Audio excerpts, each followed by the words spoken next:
WNBA legend Candace Parker pours cold water on narrative that the Fever is better without Caitlin Clark.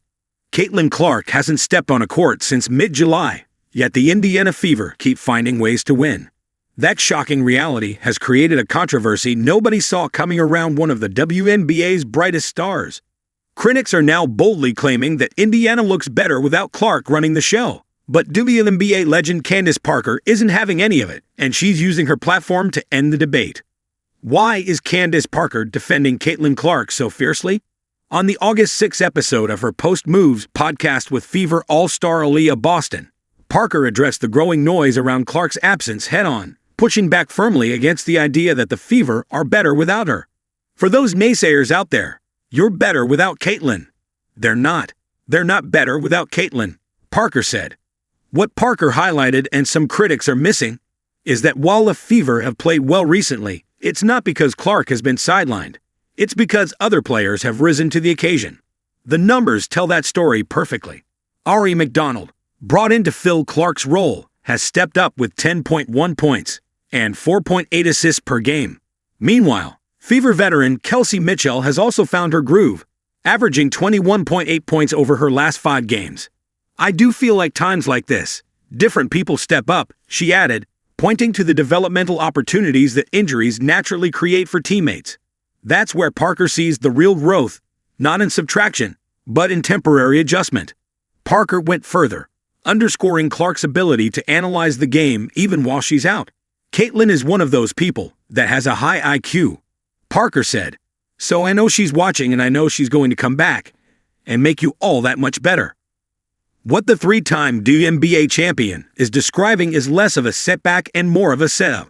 According to Parker, the Fever haven't turned a corner without Clark. They've just become more dynamic, giving Clark more weapons to work with when she returns.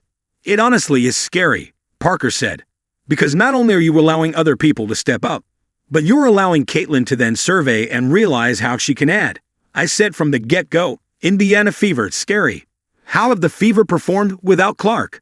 The criticism Clark's facing didn't come out of nowhere. She hasn't played since July 15 due to a right groin injury, her second groin-related issue this season. And while she's been out, the Fever have gone 9-8 and rattled off a 5-game win streak, their best stretch in a decade.